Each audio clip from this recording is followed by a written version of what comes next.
Hei, Olli on siin ja nagu sa tead, siis meie lähme Saksa, aga enne veel, kui me saame Saksamaale minna, siis meil on vaja mingit autot selleks, sellepärast et natuke igav oleks mingisuguse uue ja võrdlemisi heas seisukorras E61-ga, võrdlemisi arvestades siis seda, mis autod mul üldjuhul on. Sellega oleks igav minna Saksamaale, sest et ei ole seda surmahirmu. Nii et meil oli vaja mingisugust lisaautot ja algselt ma plaanisin teha niimoodi, et vaatame koos auto 24, siis mingisugune kerge montaaž, lähme käime järgi, toome ära, vaatame, mis autol viga on ja mida siis vanaemanik kaasa pani. Aga nüüd juhtus siukene lugu, et auto on olemas juba. Ullaan. Tere, mina olen Pagassi Kremlin.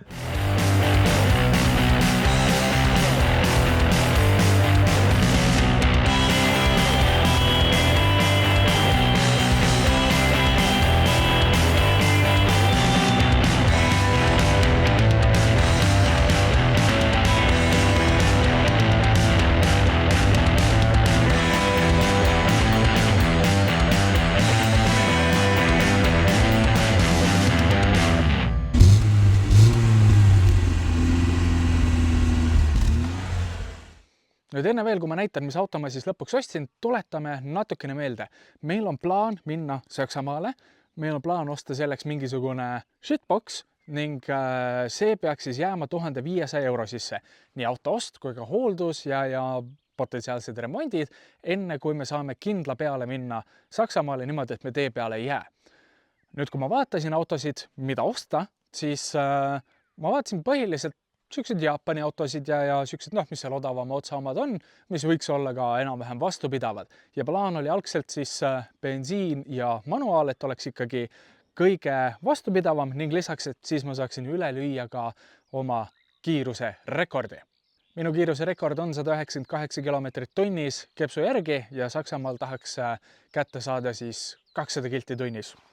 Nüüd aga ma vaatasin seal igasugused Honda Civicud ja Toyota Corollad, mis kõik mulle seal silma jäänud, Mazda 6 ja nii edasi, aga seal olid, need ei tundunud väga ahvatlevad. Jah, nad olid heas hinnaklassis, aga ma kartsin, et olgugi sellest, et nad on võimalikult vastupidavad, me satume mingisugusesse pahandusse, kas siis ei vea välja meid Saksamaale tagasi või siis hakkavad liiga politseile silma seal. Ja nagu võib-olla tead on või aimdus on, siis Saksa politsei on tegelikult hästi kuri politsei. Ma arvan, ega ma ei tea, mul ei ole veel kogemust. Siis ma vaatasin igasuguseid maastureid, vaatasin sedaane, vaatasin pisikesi punne, mingisugune Passat VR5 jäi isegi silma ja tõusin niimoodi vaikselt hinnaklassis ülesse ja siis hakkas sealt tulema ühte kindlat marki. Nüüd selle margi kohta ma võin öelda seda, et ma olen alati vihanud seda marki, aga ma olen alati mõelnud, et peaks andma mingisuguse katsetuse või peaks proovima, kas mul on alust vihata seda. Nii et vaatame, mis marki auto siis lõpuks koju tuli. No nii, ja siin on kõik minu 7 autot nähtavad. Meil on minu esimene auto Aadu, seal on Daisy, siin on Roim 80, Polly, Kirsika, Elsa ning meie Saksa auto Angela Merkel. Jep, see sai kohe nime ära, Angela Merkel. Tegu on siis 2004 aasta S211 äkki. Ma Mersusid nii väga hästi ei tea, aga minu arust peaks olema S211. Asi, mida ma tean kindlalt, on see, et 2V on sedaan, S on siis universaal ja C on kupee, nii et see on S. Aga minu arust peaks olema 211. Siin taga muidugi märke ei ole, aga ta peaks olema siis E220 CDI-T ehk Touring.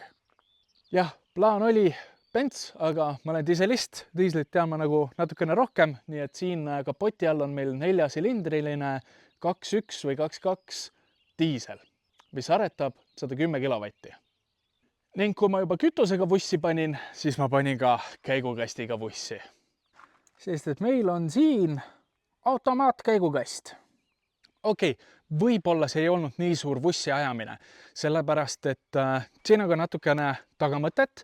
Nimelt mina olen olnud eluaeg ilge bemmivana, aga kogu aeg, kui mingisugune mersuomanik oma autost räägib, siis ta räägib seda, et jaa, ei noh, mulle ka kunagi meeldisid bemmid, aga kurat, kui ma istusin mersu rooli, no ma ei saanud sealt enam välja, mersu on ikka nii palju parem kui BMW. Ja siis ma mõtlesin, et juhul, kui see peaks mingil põhjusel tõele vastama ja mulle enam bemmid ei meeldi, ma hakkan mersuvanaks, siis mul on vaja mingisugust automaatkasti ja diiselmootoriga isendit ja siis saigi see auto ostetud. Nüüd aga, mis on minu reaalne arvamus sellest autost, ma ei hakka seda siin videos arutama, sellepärast et ma olen võib-olla natukene liiga vähe proovile pannud, nii et jaa, Saksa Trip ongi selles suhtes hea näitaja, selles suhtes, et saab autot ilusti proovida, kuidas ta mingites tingimustes käitub, kui mugav temaga sõita on ja nii edasi ja nii edasi. Ja see ongi siis šnitt, et kas BEM või Mersu, sest et plaan oli algusest peale, et käime Saksas ära, tuleme tagasi ja müüme Saksa auto maha, aga võib-olla hakkab see mulle nii väga meeldima, et ei müügi.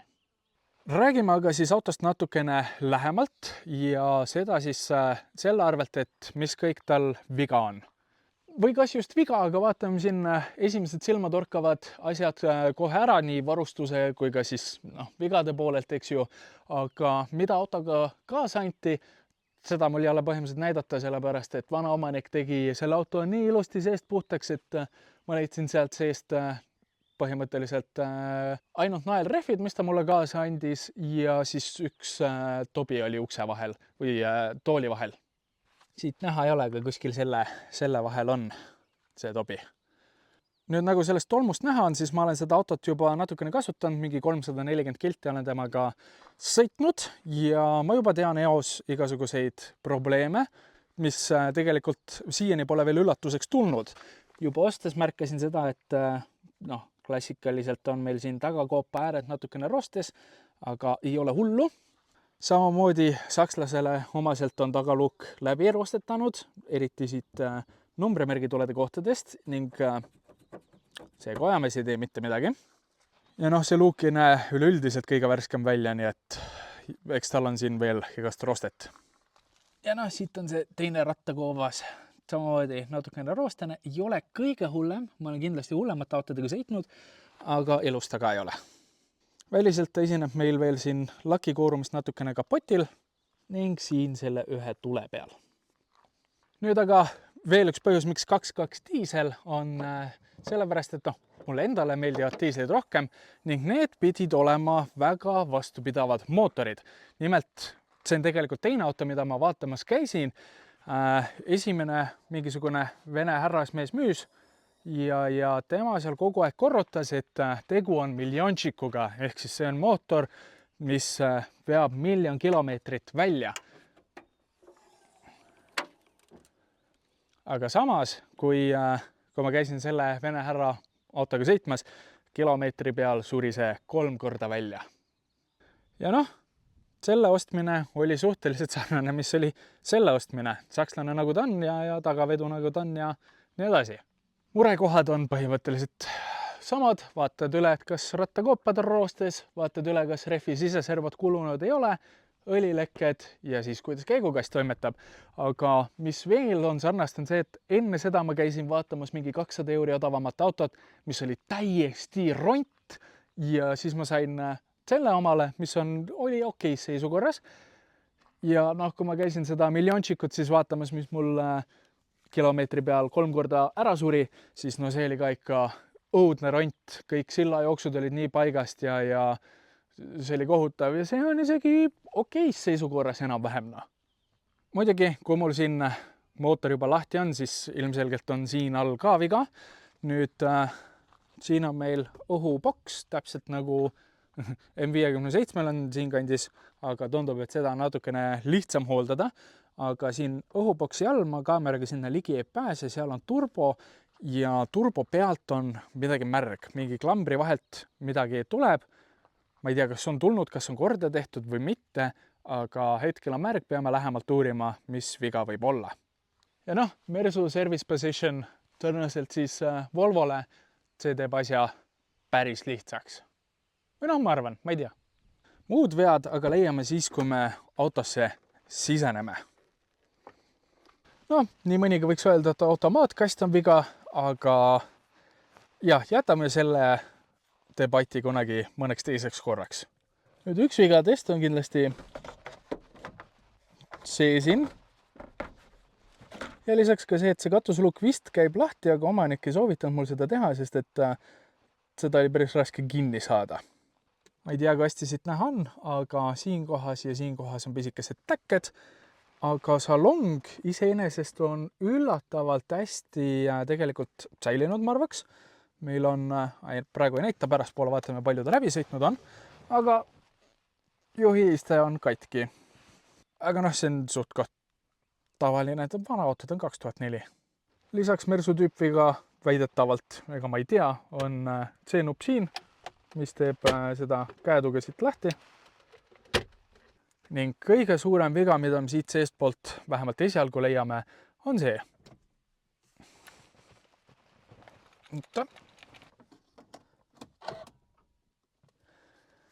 Ning kõige suurem viga, mis me esialgu siit seest leiame, on see.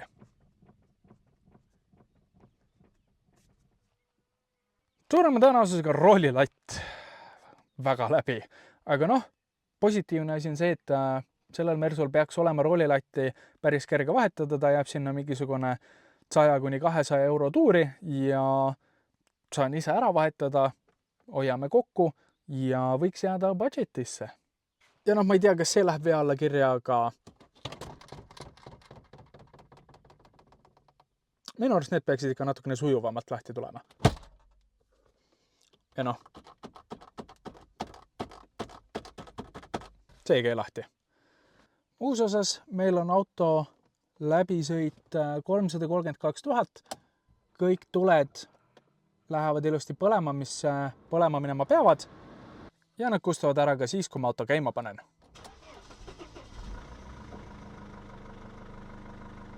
Miinus muidugi see eelsüüteküünla tuli, mis siin esimene minut aega põleb, kui ma auto käima panen.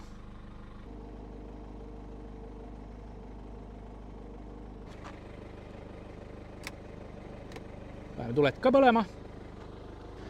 Lisavarustusest meil on siis elektrilised peeglid, mis on klapitavad, aga sellega on üks viga. Nimelt, ma otsustasin proovida, kas nad klapivad. Ma otsin seda nuppu.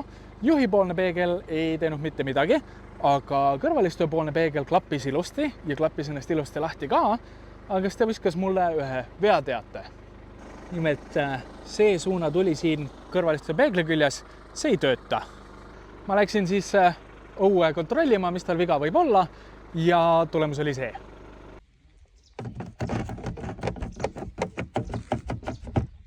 Aga ma surusin selle plastikkatte tagasi ja nüüd ta ilusti töötab siin. Ma ei tea, kui hästi siit nüüd näha on, aga meil on xenon tuled, ei ole piikxenon ja meil on uudukad ees. Muidugi, kui ma vaatasin VIN-koodi järgi, sellel peaks olema piikxenon, aga no need kaugtuled on tegelikult halogeenid. Ja taga sa juba näed virvendamisest ära, meil on LED-tuled. Aga nagu ikka, numbrimärgi tuled ei põle. Nüüd vaatame, ma peaks saama siit demonstreerida veel ühte viga. Auto on käinud vähem kui 5 minutit. Ma panen ta drive'i peale. Isegi töötas praegu. Ja probleemiks on siis põhimõtteliselt see, et külma mootori külma kastiga, kui ma panen ta drive'i või reversi, siis ta kipub välja surema.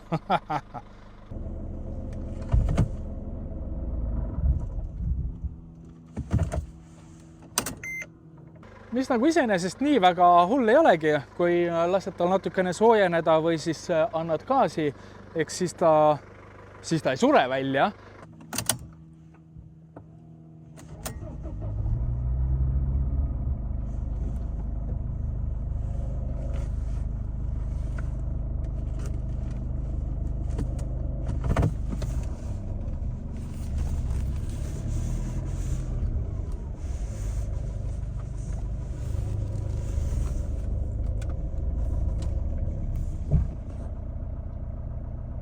Aga sellega kaasneb veel üks probleem.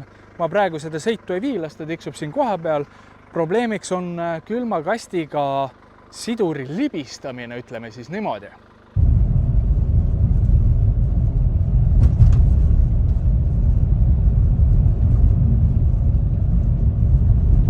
Nüüd nagu sa nägid, siis teatud kiirustel see käigukasti need mootorid pöörded ja ta nõkutab niimoodi ja see on sellepärast, et sellel käigukastil peaks siis olema alates 3. käigust kuni 1000 pööret minutis on turbiin lahti, 1000 kuni 2000 peaks see turbiin libisema või see sidur seal sees ja üle selle peaks siis turbiinilukk peal olema.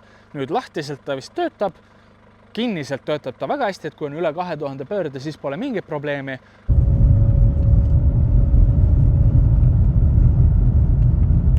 Aga seal vahepeal ta ei suuda nagu seda sidurit lukustada.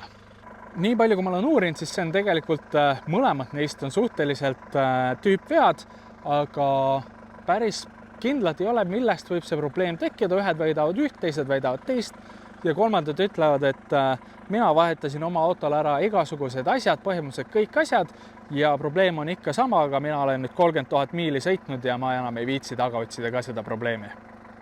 Nii et eks näis, kas selle kasti asja teeme korda, see latt tuleb kindlasti korda teha, aga kasti asja veel vaatame. Õnneks, kui kast soojaks saab, siis töötab imelised käigud, vahetuvad ilusti ja see lukustus töötab ka nii, nagu ta peab. Selleks, et Saksamaal ikka hea purada oleks, meil on mingi AMG velg ja suhteliselt okei mustriga suvesuiskaal. Lisaks anti mulle kaasa naelad, 2019 aasta omad, naelu on, mustrit on, aga no me lähme suvel sinna, nii et sellest ei ole nagu otseselt hullu. Mugavusvarustusest nii palju, meil on püsikiirushoidja, meil on raadio, mis töötab. Liiga kaua tema järgi ootama ei peaks. Ma ei tea, kas siit tuleb copyright, aga igaks üks paneme kinni. Töötab suhteliselt hästi, meil on levid on olemas, heli kvaliteet on päris okei. Meil on poolnahkistmed, jahutust kahjuks ei ole, aga noh, vana auto. Istmed on pool elektrilised, ma saan üles tõsta, alla lasta, seljatuge regullida, aga kaugus tuleb seal all on üks hoob, kaugus tuleb manuaalselt reguleerida. Minu käes on ta sõitnud siis mingisugune äkki 397 000 ja 175 kilomeetrit tagasi resettisin ja 6,6 liitrit sajale, mis on täitsa okei Saksa jaoks. Kuna meil on xenotuled, siis siin all nurgas on meil tulede pesurid. Aga siin on ai. Mingi topsihoidja moodne leiutis. Meil on sigaretisüüta, et saaks telefoni laadida. CD-makk ei toimi, siin mingid CD väidetavalt on sees, aga ega ta tagasi ka mulle ei anna. Ning tagapingis on ka meil kliima siis kontrolltsoon, palju seda kliimat puhub ning üks 12-voldine pesa, et telefoni laadida. Noh, nagu näha, lapsetool on sees, olen natukene testinud, lasknud ka perel proovida seda pilli. Pagass on meil suhteliselt suur, suhteliselt tühjavõitu. Siin all on meil varuratas. Sarnaselt E60-le meil on siin amort, mis hoiab seda katet siin üleval. Ja veel üks tähelepanuväärsemaid lisasid siin on see teisaldatav kerukonks. Kui ma nüüd tõstan selle pagassikatte siit ülesse, siis siin kohas on üks hoob. Ma saan seda tõmmata, kuni ta vilkuma hakkab. Pikendan seda ja siis tõmban juba täitsa täisasendisse välja ja see konks kaob. Okei, kui ma ütlen, et kaob, siis tegelikult juhtub see, et ta läheb natukene lönti ja siis ma saan ta siia taha ära peita, sest et Saksas ei tohi kärukonksuga sõita. Aga senikaua, kuni me Saksas ei ole, tahame ta tagasi välja tuua.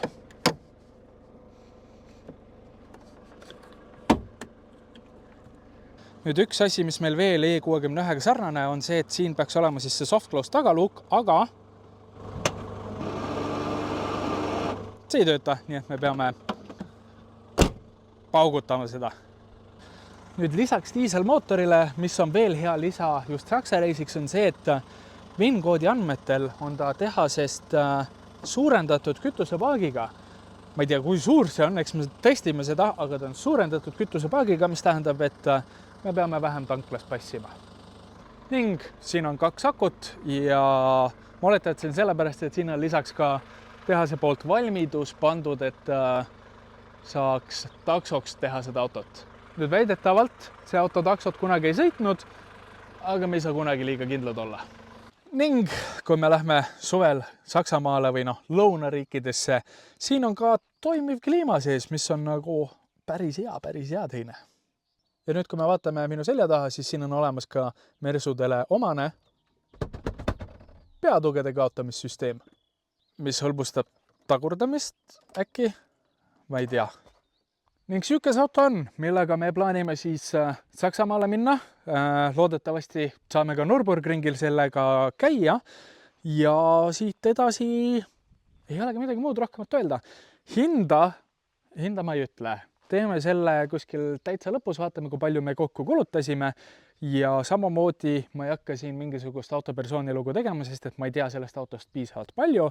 Nüüd minu idee on see, et peale Saksa reisi, kuna mul on veel Elsa persooni lugu tegemata, siis teeks 2 autot korraga ühes persooni loos, vaatame üle, kuidas on 5 Bemariga sõita ja see S211 peaks olema siis E61 vastand või siis otsene nii-öelda kompetitor, nii et paneme need 2 autot kõrvuti, vaatame, mis mulle meeldib BEM-is, vaatame, mis mulle meeldib Mersus, kuidas emma-kummaga sõita on, mis on head, mis on vead, nii palju, kui siis mina kogenud olen ja vaatame, kumb mulle siis lõpuks rohkem meeldib, kas ma jään ikka BEM-i vanaks või hakkan ma siis Mersu vennaks.